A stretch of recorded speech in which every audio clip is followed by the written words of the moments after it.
All right, well, the Young Turks, we got a show for you today. Look at this guy. Look at this guy. Look at how spiffy he looks. All right, so I was filling in for Dylan Radigan today, so that's why I still have that this tie going on and the jacket and the whole suit, etc. How unnatural does it look on here, JR? How unnatural does the suit and the jacket and the tie, etc., look on here? Well, it looks like you're in trouble. You know, you're appearing in front of the judge today. That put me in trouble. But that's weird how it's the exact opposite. It would be so unnatural if you were wearing the other way around on TV. I think you're right. And you know the funny thing is, when I was wearing it on TV, I'm totally fine. Now it's chafing me. I'm like, what is with this thing, man? Like, I got to get this thing off. All right, so I'll take it off in the second segment, but we'll have fun with it in the first segment. You know, TV's an amazing thing, right? Because I went on and we talked about WikiLeaks for nearly an hour on Radigan's show, right? I mean, we did a majority of the show on it. And I know a lot of you watched, and thank God you did, and God bless your hearts for doing so. Did you get a sense at the end of what I thought about WikiLeaks? You know, the leaks on Afghanistan? Isn't it amazing? Anyway, I'm going to tell you right now. But JR also asked, hey, as you kept talking about the documents and the 92,000 documents that were leaked, was this running through your head? Documents? Abso-frickin-lutely. The whole time I was just like holding myself back. I wanted to say documents so bad. It was like they're going to have no idea what I'm saying. I'm going to be perplexed by that. So I held it back. All right. I did get out on, of course, though. All right. So listen, let's talk about the news. All right. And we got, oh, by the way, you know who's on the show today? Hello. Good night. Howard Dean. We're going to come on. He's going to come on and talk about whether Fox News is racist. How's that not an interesting topic? Okay, we got some of his clips we'll get to a little bit later in this hour, okay? And then, so we're going to do some more Shirley Sherrod, of course. And then Obama has reached out to liberals. Has that won people over? Has it won me over? Did it work? We'll get to that as well. But now let's get started with the main story. So, in Afghanistan, we have a surge by President Obama. And all of a sudden, there's these leaks. They go to WikiLeaks, 92,000 documents, right? And they tell us some stories we did not know. A lot of it we kind of knew, but it fleshes out the details. For example, we knew the Pakistani government was of mixed help to us. We knew that they were working with the Taliban at different times, certainly over the stretch of the course of these documents. And they are, so you know, from the beginning of 2004 to the end of 2009. So most of it is during the Bush times, right? So, but you get a fuller sense here, and you see, oh, here's the specific, General Gül, and he comes in and he's like, all right, Taliban, where would you like to bomb? All right, now you hit the Americans over here and you hit the Americans over there. Now, and that's our guys documenting that, right? If it turns out they're right, which we suspect they are, wow, that guy's former secret intelligence of Pakistan claims he's not working with them anymore, but apparently we've got more evidence that he is. And if you got somebody that high up in the Pakistani government looking to kill our troops, coordinating and planning and attacking our troops over and over again, and he's just one of the guys that you see in the documents, well, that's bad news, man. And that's, you know, because Hillary Clinton went over there and said, all right, we're going to give new aid to Pakistan, $7.5 billion over the next 5 years. So, of course, one of the questions that arises is, why are we doing that with Pakistan? I'll get back to that in a second, okay? Now, the other revelations here in these WikiLeaks documents that we see is that we've killed a lot more innocent civilians than we're letting on. Internally in their reports, the armed forces are, we knew that civilians had been killed there. In one instance, for example, we had 6 or 7 other casualties other than the terrorist, the Al-Qaeda guy we were targeting on Libya.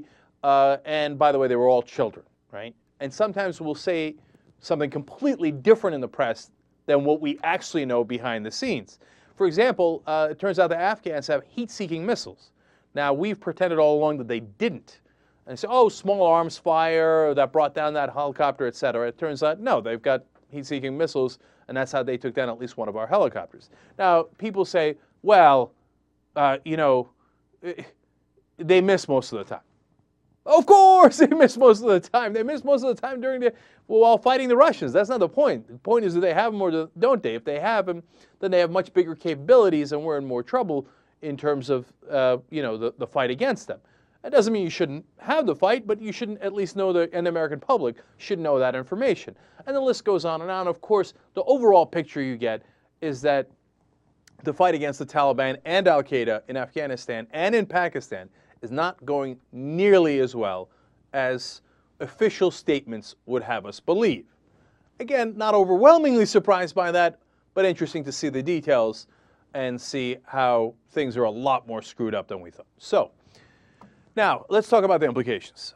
One, politics. Does this lead you to go, oh, damn it, Obama screwed up? You see that with the surge. Well, look, I don't think Obama should have done the surge. So, I suppose politically I would be driven towards that conclusion.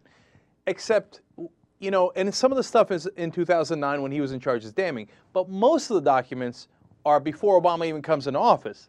So obviously you can't blame him for that. But more importantly, Obama, having seen this, changes direction. So that $7.5 billion going towards Pakistan, for example, that's not for hosing us earlier. That's for changing their policy. And so you get an incomplete picture with these documents, because I've been following it in our policies towards Pakistan very closely in the press, and we're getting better at it. Okay, that doesn't mean we're good at it at this point. It doesn't mean we should trust them completely, not anywhere near that. It doesn't mean that some of their secret intelligence is not working with the Taliban. But it does mean that we figured out incentives and disincentives a little bit better than the Bush administration used to do, than you see in those documents. We're not blind to those, right, to those concerns. So does that mean Pakistan should get the money? Well, look, that's a really complicated question, and you really can't answer that without knowing all that Hillary Clinton and Barack Obama and General Petraeus, et cetera, know, because, they've allowed a lot more drone strikes inside Pakistan now. They seem to be going after their own Taliban a lot more enthusiastically, if you will. The Democratic government has made a big difference. Now, if you're going to, on the politics of it, look for blame anywhere, the documents from the Bush era are disastrous. First of all, they're giving away money like crazy to Musharraf, the dictator, and then our own intelligence turns around and tells us, oh, no, he's got everybody and their brother working to help fight us in Taliban and Al-Qaeda. Now, look, that's an oversimplification, but there are so many different members of what they call the ISI, the intelligence group for Pakistan, working against us that you think, what, are you crazy? Why don't you pressure them? Why don't you, stop giving them money? It's an absolute disaster. See, at least Obama changed that. Look, like I said, I want to withdraw from Afghanistan. I disagree with Obama's policies overall. But when you look at these documents, you think, well, at least he made some of the right changes. And that's what we were telling you when those changes were taking place early on in Obama's administration. But that brings you to point number two. Okay, despite those changes, can our policy in Afghanistan work? And again, you look at it and you think, no. Almost every story in there is a story of our naivete, people, but much more importantly, people with different interests than ours. They're not going to do what we want them to do. They're not ever going to do it. It's blaring from the documents. So here, I'll give you first an example of the naivete. Now, this is way early on in 2003, during the Bush era. They're going to give money for an orphanage. And we've got a young lady there who's doing the ribbon cutting ceremony like they would do here in the U.S. And they've got all these different toys, etc., and materials for the kids. And they even got a leather jacket. Somebody wanted to give a leather jacket to whoever's running the orphanage. She gives that to them. They're taking pictures. They give cash money. Somebody does. And I'm thinking, oh, come on. How could you not have seen this? Are you crazy, right? I know what's going to happen to that money. How did they not know what's going to happen? And of course, lo and behold, they go a couple of months later, and there's supposed to be 102 kids in the orphanage. There are only 30, right? And they're like, where did all the toys and the supplies go? And they can't seem to find any of that, right? They come back a year later, there ain't a single kid in that orphanage. Whoever wants to stay. Whoever run. They just took that money and the supplies and bam, got out of there. Of course they were going to do that. You thought they'd just give it to them and just, okay, trust them and it'll go towards the kids? No, but the reason I tell you that story is because it goes to the heart of the problem. Here we're going around, whether it's naively before, even or now smart and crafty as we are, we go to them and go, our priority is democracy. And a guy says, all right, fantastic, yeah, democracy. Now, look, the guy you're dealing with is usually either a national leader or a local leader. He doesn't have much to do with democracy. If you're a local tribal leader in Afghanistan, democracy ain't what got you there, right? You got to dance with the woman who brought you, right? And the woman who brought you was warlording. So you're not going to go to a democracy. So, they come to Gulbuddin, right? And Gulbuddin's like, hey, oh yeah, you want to give me money, so I set up democracy here. I'm on it, Hoss. Okay, check out to Gulbuddin, okay? And so they take the check, and then they don't do what they say they're going to do.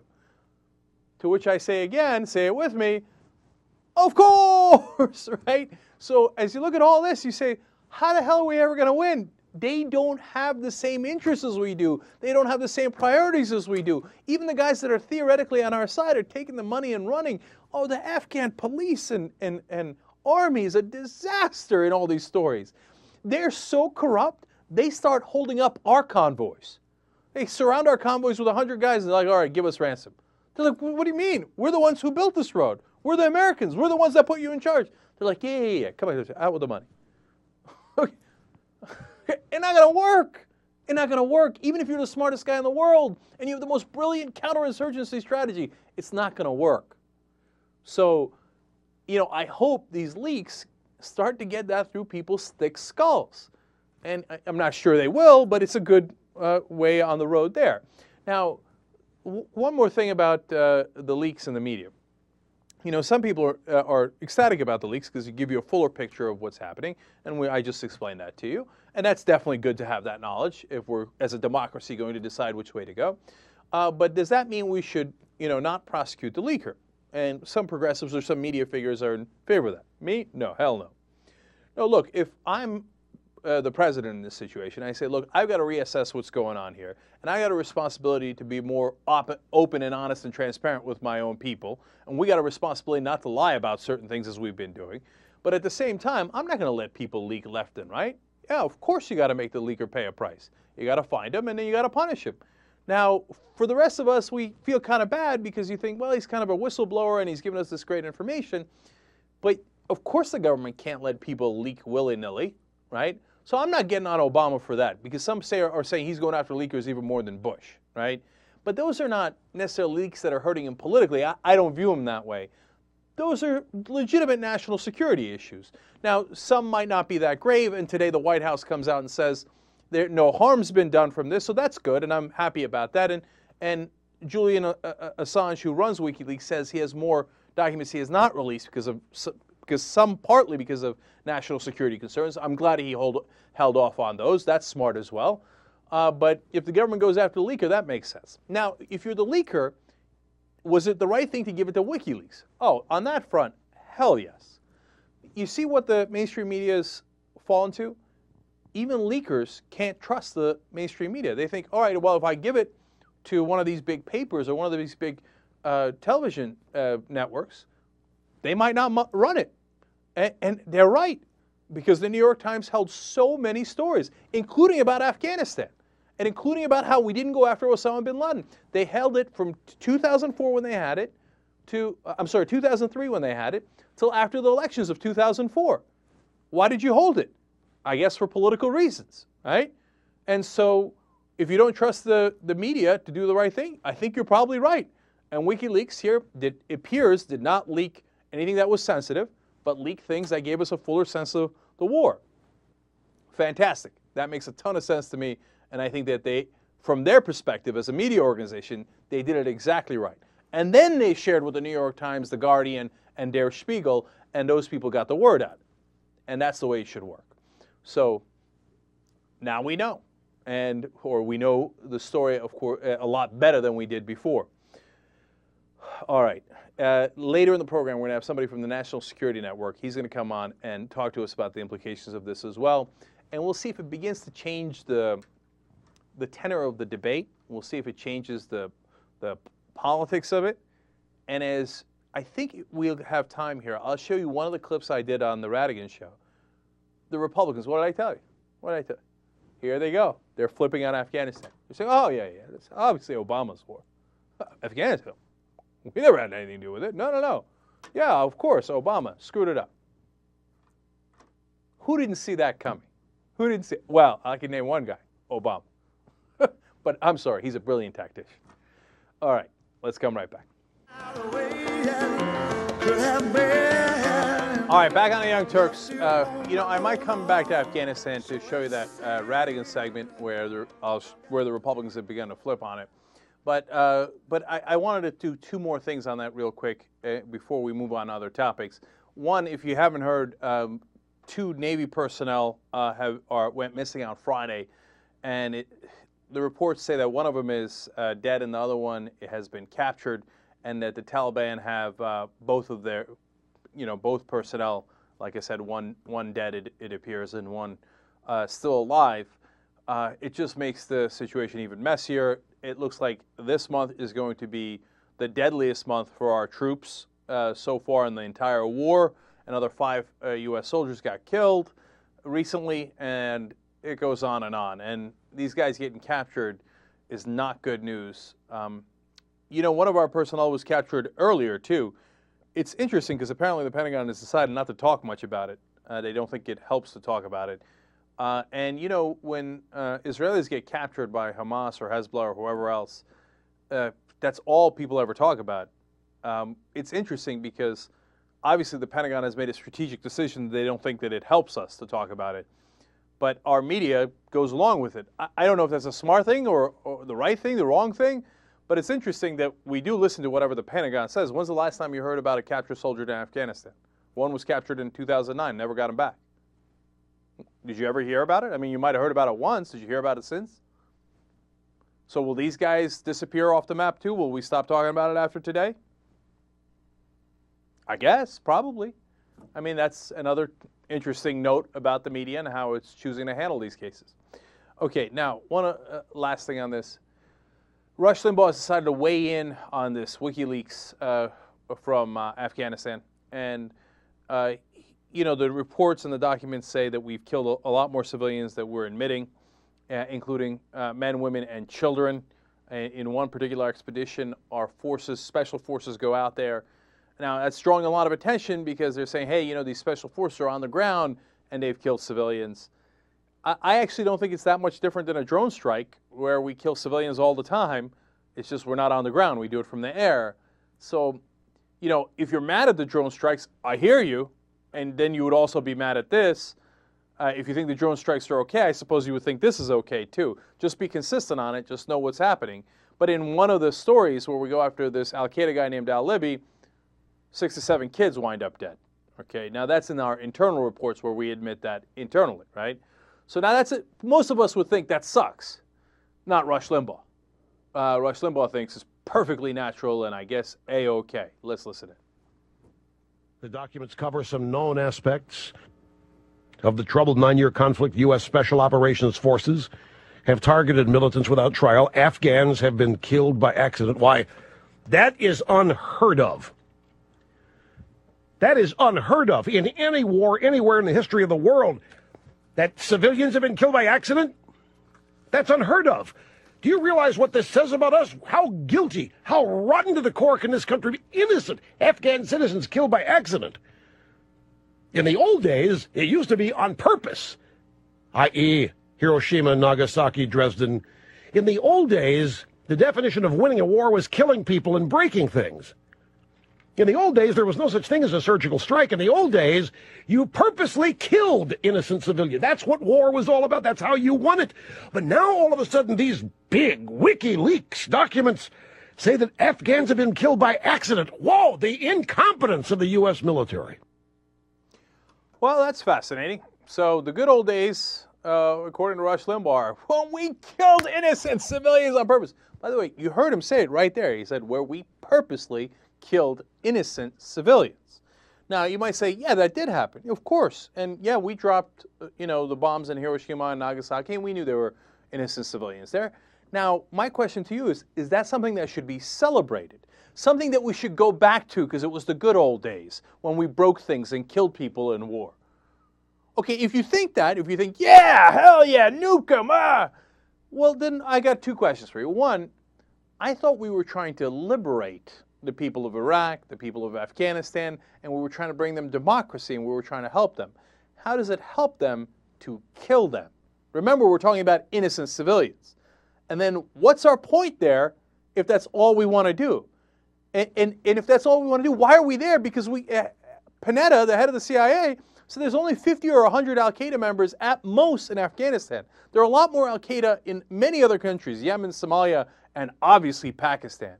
So then why are we killing the innocent civilians of Afghanistan if our enemy isn't even there? Who cares? Rush Limbaugh says, break things, kill people. Good old days. Okay, my second question to you is, all right, well, if that's kosher, then I guess if al-Qaeda thinks they're at war with us, would Rush Limbaugh think it's kosher to kill our innocent civilians? Why is he so outraged by 9/11 then? Because he thinks in the good old days, that's what you do. You kill innocent civilians. So it sounds like he's signing off on terrorism, doesn't it? I mean, you tell me how else. Or I guess, you know, they're Republicans, so they can say, oh, no, we get to kill their innocent civilians. And by there, I don't mean al-Qaeda. It could Afghanistan, Iraq. Iraq had nothing to do with al-Qaeda. We get to kill their innocent civilians. Afghanistan, we're going to help, and we get to kill their innocent civilians, but they don't get to touch ours. No. If they do, goddamn terrorists. When we do it, it's the good old days. When they do it, they're terrorists. If you care about logic, that doesn't seem very logical. If you don't care about logic, well, then you're probably a Republican. All right. And last thing, I just want to reiterate here. Just get a sense of what the conservatives' ideas of the good old days are, right? When we kill people indiscriminately. Those good old days in the 50s and 60s, the other thing that, of course, Rush loved about it, and why he keeps talking about, oh, black people want payback and they want reparations. The good old days were when white people were in charge. And blacks didn't have as many rights and they couldn't sit in the front of the bus. And the women, yeah, you know what, they had to dress up nice for us and be our secretaries and not talk too much, okay? The good old days when we had indiscriminate killing and massive discrimination. Well, that's not our idea of the good old days. We think we've made a lot of progress. That's why we're progressives. If you like that, you're on our side. If you don't like it, I guess you're on Russia's side. Okay. So now, the question, of course, lately has been, how much progress has the Obama administration made in their goals of being more progressive and changing the country in a more progressive direction? Well, there's a great debate about that in the Netroots Nation conference. That was in Vegas. That's the left-wing bloggers who all get together. We've gone there on many occasions. This time Sam Cedar covered it for us. And when he called in, he would tell us that he talked to many people, and there was a sense of frustration there, that Obama had not done enough. I certainly share that frustration. Well, Nancy Pelosi was there, Harry Reid was there at the convention, and Nancy Pelosi all of a sudden introduced a special guest live on video, Barack Obama. The president addressed the convention and said, take it easy, man. What are you guys getting all worked up over her? We got plenty of change. I'm winding down Iraq. He's escalating Afghanistan. He didn't mention that part. I'm winding down Iraq. Okay, this is what he said. We're eventually going to repeal Don't Ask, Don't Tell. Okay, these are the accomplishments. We're eventually going to do stuff, right? And look, they are going in the right direction on that. Don't get me wrong, right? And he said, and you know, he's like, look, I got you big change, and we're progressive enough. And I don't know what the audience reaction was. I'm sure some thought, oh, the president, oh, you trust us, he's awesome. We have to support him more. We have to support him more. I know those guys. They yell at me all the time. Okay. I look at it and I go, that's all you got? That was your big list of, you know, great accomplishments? And then healthcare reform, which he knows the progressive group doesn't think was nearly enough, and that's because we think he didn't try hard enough. Financial reform, which is riddled with loopholes. Look, here's what Obama could have said that would begin to change things. See, that's my problem with Obama. A lot of talk, not a lot of action, right? If he came on and said, hey, Netroots Nation, I hear you guys, and you know, I just figured this out. It's weird. We crunched the numbers. It turns out you guys got us elected. Okay, that would be a step in the right direction, but he doesn't want to admit that because then the rest of the media will say, oh, no, liberals vote for you. Of course liberals vote for you. That's your base. Those are the people who worked for you, who got you elected, who voted for you. Anyway, so if he came out and said, look, I know you guys got me in office, and I know you've been a little frustrated, and it hasn't been as much progress as I wanted, some of which he said. Then you turn around and go, look, I'm going to give you a real action. I know all of you want Elizabeth Warren as the head of the Consumer Financial Protection Bureau. And it's true. I have not heard a single liberal or progressive in the country who's opposed to that nomination. Everybody says that's the person, no question. It was her idea. We know she's going to be tough on the bankers. But more importantly, she's going to watch out for us, okay, the consumers. So if Obama came out and said, that's it, you win, Elizabeth Warren, wouldn't that be action? Wouldn't that be a step in the right direction? No, we still don't have that. Look, to give you a sense of how unequal the power of the liberal blogosphere and conservative blogosphere is, at the same time, we've got the Netroots Nation in Las Vegas and the Right Online also in Las Vegas. Now, Right Online, the right-wingers, are much smaller. And not just at their convention, but online, the liberal blogs are far, far more read, more page views, more everything, right? It's not even close. So, and we have a Democratic president, and we have a Democratic Congress, overwhelmingly so, et cetera. So those guys should be in charge, right? But all of the left-wingers combined, all saying, please appoint Elizabeth Warren to be the head of Consumer Financial Protection Bureau. Please, please, pretty please, with a cherry on top. And Obama was like, nah, maybe, maybe not. At best, right now, we're at 50-50. At best, okay? So all that on the scale, and we got congressmen, we got Barney Frank, we got other congressmen trying to pressure him, we got progressive organizations, we got labor, we got everybody saying, Elizabeth Warren! Okay, now on the other side, the right-wing blogs, Andrew Breitbart puts up a video of Shirley Sherrod that's edited and doctored and totally out of context. And the president's in a panic. He says, okay, fire, hurry up. Now, I say the president. It's really the administration. But it's the tone that Obama has set. We got to get through bad news cycles. Okay, so if Fox says something, like if they say something about Van Jones, the president says, fire Van Jones. If they say something about ACOR, the president says, take away funding from ACOR. If they say something about Shirley Sherrod, fire her. Who cares? Kick her out. No, so who's stronger? The right-wing blogs or the left-wing blogs? Even though the left-wing blogs are so much bigger, even though they're the people who got this Congress and this president elected, Obama hardly pays a lick of attention to them. The right-wing blogs, they so much as sneeze, and Obama's like, okay, what do you need? When Andrew Breitbart says jump, Obama asks how high. Okay, so who's more powerful? And if the right-wing bloggers are more powerful, and the evidence is overwhelming, it's not even close. I don't even think you can make a case to the contrary. The question you have to ask yourself is why? Why? So I wish Obama took questions from the audience when he appeared from video, because I'd like somebody to ask him, hey, listen, why do you pay no attention to anyone at this convention when the right-wingers say something, you're in a frickin' panic over? You know my feelings on this. It's fundamental weakness. And it's governing by reaction. It's, oh my God, the right-winger said something mean about us. And by the way, what lesson should you learn from that? If you're at that Netroots convention, put a couple thoughts behind it. The lesson you need to learn from that, if you care about political consequences and influence, is that you got to be mean to the president. Because he doesn't like it when people are mean to him, and so he bows his head. But if you're nice to him, then he flicks you off. Says, good luck to you. Get out of here. Oh, yeah. So you didn't get that much change. So what? Shut up and go and vote. Organize. Come on. Get out the vote. Because why did he appear at the convention in the first place? Because he wants to get all of them all riled up so, like suckers, they'll go out and campaign for conservative Democrats throughout the country who didn't vote for progressive change. Good luck with that. See how that works out for you. Now, on that Shirley Sherrod situation, we had more developments. All right, so first, Newt Gingrich is going to come on and tell us that, of course, it was not the conservative media, not Fox News Channel that's at fault, but obviously the president. So let's go to clip number 5. Speaker Gingrich, after she quit Monday, you said this.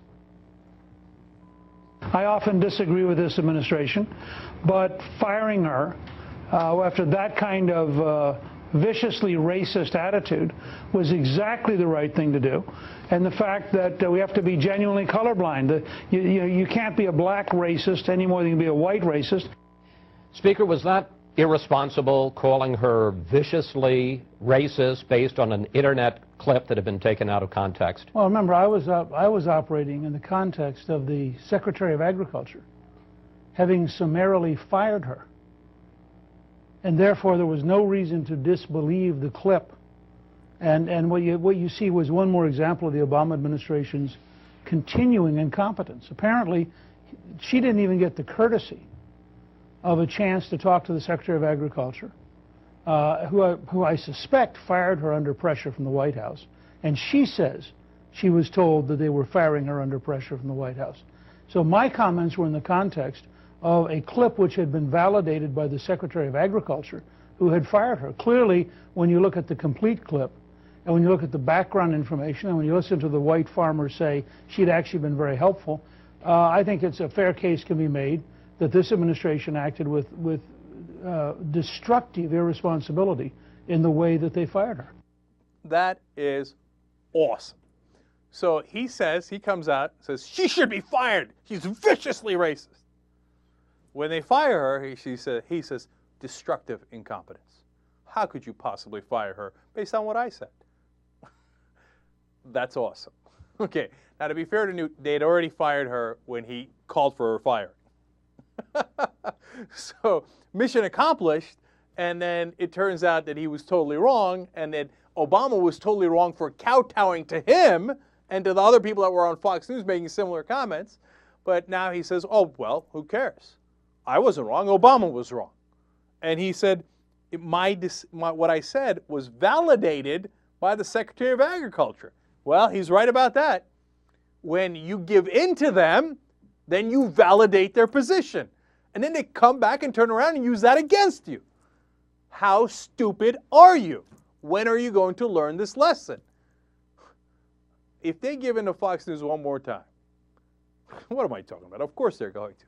Of course they're not going to learn the lesson. The next time Glenn Beck or Bill O'Reilly says, boo, they're like, and you know, here's how it'll go. Next time they'll take 2 or 3 days. Who knows? Maybe they take a week or 10 days because they'll want to check the tape. They'll want to make sure. But in the end, they'll buckle. You think they're going to hold out against pressure? Okay, all right, let's see how it goes. I could be wrong. I haven't been so far. Okay. So now Howard Dean is going to come on Fox News. And he's going to be awesome because he's going to call them racist. So let's check that out. Clip number 3. Let me bring in Governor Dean, because the fact Yeah, is... Chris, let's just... Go ahead, sir. Let's just be blunt about this. I don't think Newt Gingrich is a racist, and you're certainly not a racist, but I think Fox News did something that was absolutely racist. They had an obligation to find out what was really in the clip. They have been pushing a theme of black racism with this phony Black Panther crap and this business and Sotomayor and all this other stuff. I think you got to be very. I think look, the Tea Party called out their racist fringe, and I think the Republican Party's got to stop appealing to its racist fringe. And Fox News is what did that. You put that on. Wait. Yes, I think the Governor, Obama people. Governor, I know facts Yes. are inconvenient. Yep. I know facts are inconvenient things, but let's try to deal with the facts. The fact is that the Obama administration fired or forced Shirley Sherrod to quit before her name had ever been mentioned on Fox News Channel. Did you know that, sir? I did. What I do know is that video came up. Did you know that her name? While this was. Did you know that she was fired before her name was ever mentioned on the Fox News Channel? What about the video? Where did that play? What about the incomplete The video had never played. The video had never played on the Fox News Channel before the White House fired it. It was on Andrew Breitbart, BigGovernment.com. We're not responsible for them. I agree with you. It was out of context, but it wasn't on Fox News. So maybe you shouldn't be using the racist phrase either. And it was about to go. And it was about to go on Glenn Beck, which is what the administration was afraid of. Look, I think Newt's right. I don't think she should have been fired summarily. And I think we ought to stop being afraid of Glenn Beck and the racist fringe of the Republican Party. But Fox News was not blameless during this. You played it up, and I don't know if ever there was a clip of the white farmer saying, wait a minute, this woman helped us save a farmer. Did that ever appear on Fox News? Actually, I don't know because I wasn't covering that part of the story, but we certainly reported that part of the story. Now, whether he was willing to appear, I haven't seen the white farmer. I've seen his wife. I haven't seen him anywhere, but that may be a mistake on my part. All right, so here are the real facts. So in the morning, this story breaks. Breitbart does it. All the conservative websites blaring it endlessly, right? So Fox News is gearing up, right? So at 1:40 p.m., they put it on their website. Fox Nation accuses Sherrod of, quote, discrimination caught on tape. Okay, so it's coming, right? And then the White House panics. Like, oh my God, it's all over the conservative websites. The conservative blogosphere is coming for us. And now it's on Fox Nation. You're going to be on Glenn Beck. You're going to be on Glenn Beck. So they capitulate before the fight has even begun. That makes them terribly cowardly. So if you want to blame the administration, I'm right there with you. Believe me on that, okay? But was Fox News not going to run the tape? Well, we also have evidence of that. Not only was it on their website, and they're saying it's coming, but Glenn Beck came on his program and said, oh, I didn't catch it in time. Okay, the next day he said, I didn't see the story in time for my show on that day. But right after Glenn Beck's show, here it comes. Sean Hannity runs the tape. Bill O'Reilly runs the tape. They run the tape all the next day. JR put together a compilation we played for you last week, 3.5 minutes of Fox News saying, oh, racist against white people. There's the tape. There she is. She's terrible. And this all after the capitulation had already happened. Obama's administration had already bowed their head, but Fox News was rubbing it in anyway. See that, okay? And then when Howard Dean comes on and says what you did was racially tinged, racist, etc., because you made it appear that she was against white people and that and you did this racially charged video that was edited, etc. Chris Wallace goes, what are you talking about? Obama already gave in to us before we even threw the first punch. So afterwards, we pummeled him anyway. He doesn't tell you that part, right? And we ran the tape 24/7 until somebody else figured out that it was edited. But I'll leave that part out. So is Howard Dean right to call them racist for trying to rile people up based on race? Of course! He's right. They do it on the Black Panthers. They do it on Acorn. And they do it, Glenn Beck does it every day. And he did it the next day, talking about, reparations and redistribution of wealth, meaning black people want to take white people's money and put it in their pocket. And that's what Obama's trying to do. But then when accused, Chris Wallace with his handkerchief says, what are you talking about? We would never do any such thing. All right, they went at it one more time. Let's go to clip number 4. The Obama White House fired her, the administration fired her for fear, not the reality, the fear that she was going to appear on Glenn Beck. Is that what Barack Obama campaigned for when he said he was going to change the 24/7 media cycle? Is that the profile and courage? I think that's wrong. I think, as you know, I've made a career standing up to that kind of stuff, and I think that was a mistake on the part of the Obama administration. But I'm not going to let the right-wing press off the hook on this. Well, again, in fact, what are the facts here, sir? Because the facts are she was not on. Her name had never been mentioned on the Fox News channel until. Explain to me, why do you think the Obama administration, let me ask my question and then you can answer. Why do you think the Obama White House administration fired her before her name ever appeared on Fox News? Did Fox News play the clip that turned out to be inaccurate?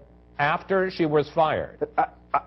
You're right. I don't think it matters whether it was before or after. The question is, you played it, you didn't do your job, or not you personally, of course, but the people who chose to play that clip. And there's been this ongoing theme about black racism in America. I agree with Newt that racism has no place in America, whether it's black, white, Latino, or anything else. But I think continuing to cater to this theme of minority racism and stressing comments like this, some of which are taken out of context, does not help the country knit itself together. All right. I love how Chris Wallace is pretending all along like they never ran the video out of context. Don't make me play the 3.5 minutes again, where all of your guys, your Fox and Friends and your talk show hosts and your so-called news anchors are all like, look at this terrible racist woman and how she discriminated against white farmers.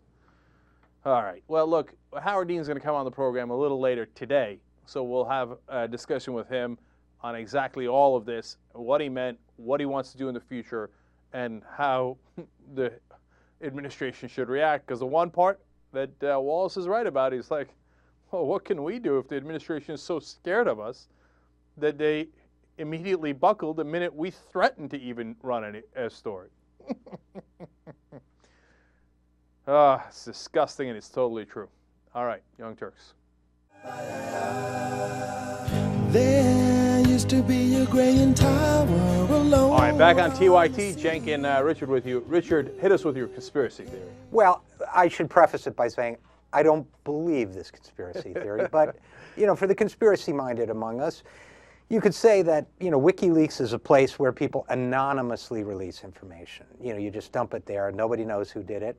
What if the administration itself released these documents? It doesn't really change the public perception of how the war in Afghanistan is going. I don't think it will. People may disagree with me on that. But it gives them an awful lot of leverage to lean on Pakistan, to give them the freedom to really go after and hunt down al-Qaeda.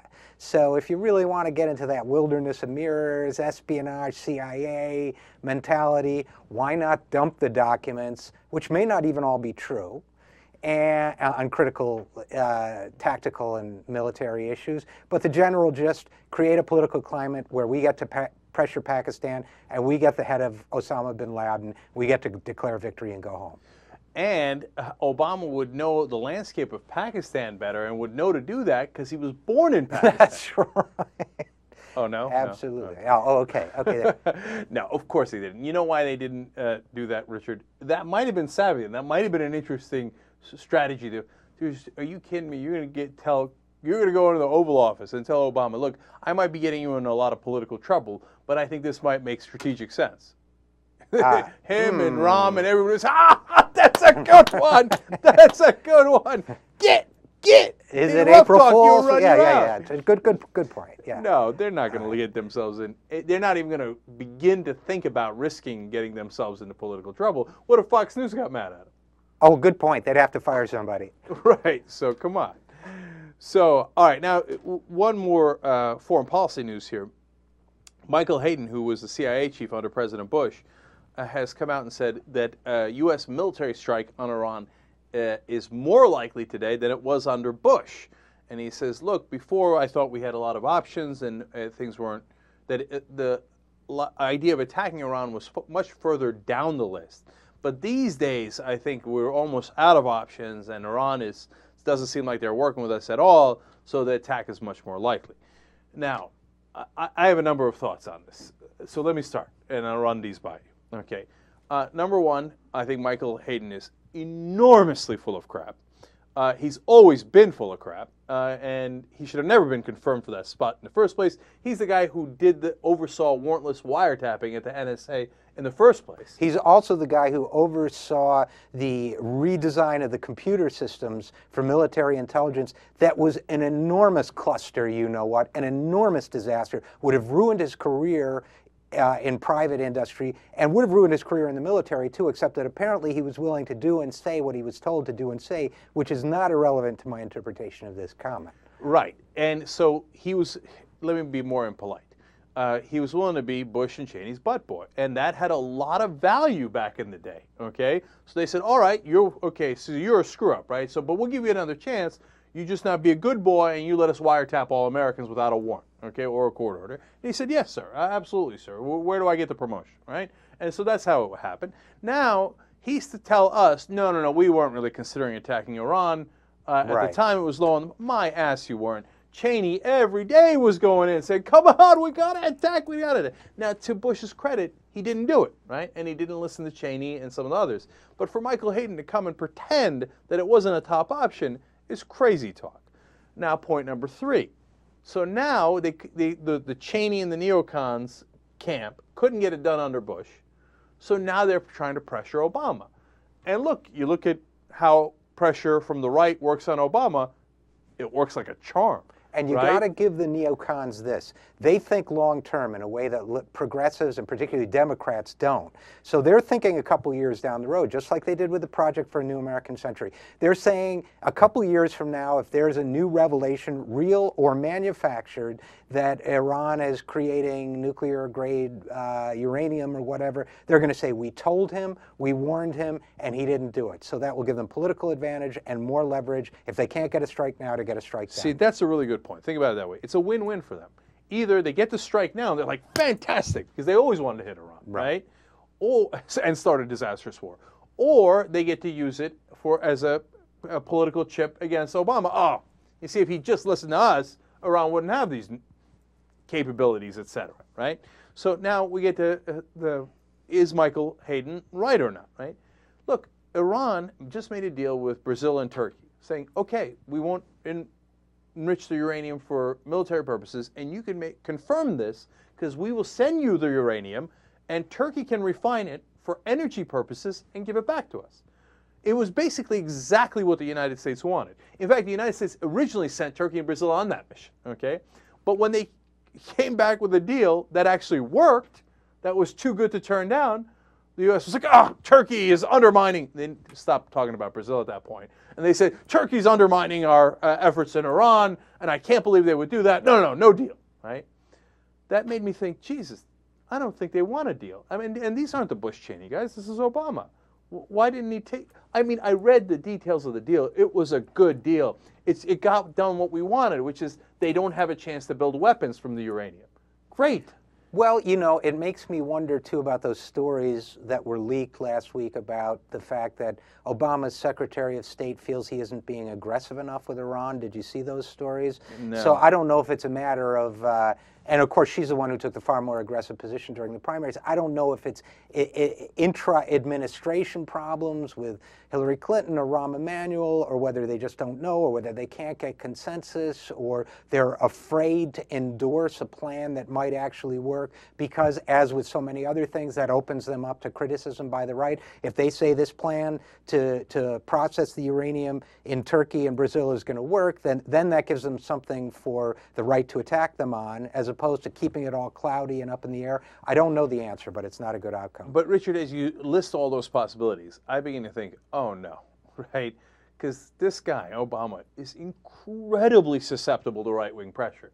I mean, how many times do we have to see it? Right. On almost every issue. It's not just the Fox Newses and the Acorns and the Van Jones. And if you're an Obama lover, they call me an Obama basher. So I'm just going to start calling people Obama lovers if they just can't see straight, right? So look, it's not just all that Fox News stuff. It's also, the deficit commission, 14 out of 18 guys are conservative. It's also giving in to Joe Wilson after he told Obama, you lie. They changed the law to accommodate what he wanted. And I can go on and on. There's dozens of examples, right? So as I look at that and I think, oh no, can they get this guy to do what Bush wouldn't do, which is to bomb Iran, okay? And if he does, then I don't want to hear another word out of the Obama lovers, okay? No, I mean, that is beyond breaking the camel's back. That's nuking the oasis, okay? I mean, you can't, it's a strange analogy there, but right, okay. Right. It is a strange analogy, but we can't do it. I mean, if you thought the idea of a war with Iran was disastrous under Bush, it's just as disastrous under Obama. It's not a good idea to start this war. But remember, Obama also compulsively likes to split the difference. So either, my theory would be either that he does nothing, just lets it constantly hang, which means opportunities for solutions are lost, or, which I guess makes me an Obama basher too, or worst case, and I do think this is possible, some limited, targeted strikes of this and that facility that just make the whole situation unsolvable, but allow him to say that he split the difference, which he seems to compulsively want to do in any given situation. That's my worst fear and probably my biggest bet. All right, let me say one more thing then, because as we discuss the issue, I begin to think, this guy doesn't have the political courage to make a deal with Iran. Because here's how a deal with Iran would work. You say, hey, you know what? I'm not going to get everything I want. Oh, look, damn it if that Brazil-Turkey deal wasn't just really close, right? And he said no to that, right? So I'm not going to get everything I want, but I got the heart of what I needed, right? If he does that, you know what they're going to do on Fox News. They're going to bash the hell out of him. They're Right. going to say, oh, he's an appeaser, he gave in to Iran, it's not good enough, etc. And he can't take that heat. They're going to say he and Obama and Ahmadinejad are together again. You're going to get all those. Of course, and he bowed to Ahmadinejad. They're going to do all that stuff. Right, right. And he can't take that heat. He's not man enough. Right, right. He'd Okay? rather bash the left. So I'm afraid that may be true. So if he's not going to go in that direction, then what do we got? I mean, we got this possibility. Well, that's scary as hell. Let's hope. Look, he's a guy of great talents too, and let's hope that he doesn't fall for this trap, because they're certainly setting a trap for him. Look. Final thing on the general thought, not just Iran. You heard what I said there, and I know a lot of people probably got mad at that, right? I said he wasn't man enough. Okay. All right, Obama, here's your chance. Okay. Oh, Cenk's a loudmouth. Cenk does this, he's that. Okay, great.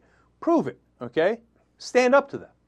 Howard Dean wrote the article today. We've been saying it all day, all year long, etc. People say, prove us wrong. Stand up. Be a man. Okay? When Fox News, next time they attack you, take a stick, take a 2x4, and clobber them over the head with it, proverbially. Okay? But look, remember what they did with Anita Dunn? Okay? They dipped their toe in. As she was leaving, she was a communications director for the White House. Yeah. Because she was leaving, she wasn't fired or anything like that. She was naturally going to go. That's true, right? As she was leaving, they're like, okay. You won't get in so much political trouble because you're leaving anyway. Just take a pot shot at them and see how it goes. So they dipped their toe in the water, and Anita Dunn took a couple of pot shots at Fox News. And then when Fox News was like, how dare they, and this is attacking a news organization, and now they say they won't do interviews, blah, blah, blah, blah. And what happened? They instantly backed down. You know what the secret is, of course, which the White House doesn't seem to have learned yet? They will do that no matter what you do. And no matter what you do or don't do, no matter what you say or don't say, they're going to say that you're suppressing a news organization. And then if you don't say anything that lets them say that, they're going to use their phony status as a news organization to mislead the public. You can't escape that. It's time they learned that. And next time, don't dip your toe into the water. If you're going to jump in, jump in. Get into the fight. Roll up your sleeves and say, this is a Fox propaganda organization. And yes, I will go on and do interviews with them. That's not the issue. I would do interviews with other conservatives, but I will not treat them as a news organization. But he doesn't have the stones for it. You know what drove me crazy? You know what absolutely drove me crazy? In the Shirley Sherrod incident. Last week, he wrote that the problem is I wrote about this, I think you saw it, that we live in a media culture of blogs and YouTube. No. The problem is that there's a massive, extremely well-financed propaganda campaign, propaganda engine fueled by Fox News, centered around Fox News, designed to destroy you, Mr. President, everything you stand for, the concept of government as a positive force in civil society. That's the problem. The problem is not a media culture. Bloggers are so rude and people can upload a picture of their hiney onto YouTube. That's not the problem. The problem is that there are billionaires putting up their money to create a pseudo news channel to destroy you. That's the problem. That was the Shirley Sherrod problem. That's the structural problem you're talking about. Now, you also wrote about Elizabeth Warren today, Richard, and that's a perfect lead-in to and part of the conversation that we're having here. You know, I wrote about it today, too, in a different context, in the context of journalists. And this is this media group, liberal media group, and the Daily Caller, which is Tucker Carlson's pathetic website, said, ha-ha, we found that there's a listserv. Do you know how many listservs there are with liberals on them and conservatives on them? Okay, these are guys who work at places like The Nation, Mother Jones, etc., which, unlike Fox News, don't lie. And they say, hey, you know what? We are liberals, right? But we do liberal journalism. And if Fox News just said we do conservative journalism, I'd have no problems with it, okay? The problem is they lie, right? And they claim to be fair and balanced. So anyway, they got this group. And then, of course, as always, conservative websites started making things up. They say, we have a confirmed list of the people on journalists. And so they put me on it, okay? I was never on journalist. Where did they get that information? As usual, they pulled it straight out of their ass, okay?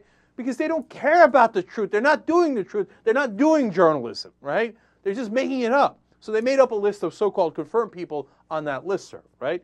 But the whole premise was, you see how the liberals control the media, right?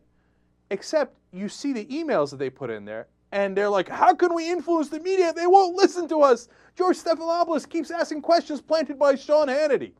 Well, if the media was so liberal, how come the liberal media conspiracy doesn't work? You know, the irony about the whole journalist thing for me is that they're trying to claim that these liberals are conspiring to influence the media when Fox News, it's already been reported, would base its entire day's reporting on the Republican National Committee memo that was issued the previous evening.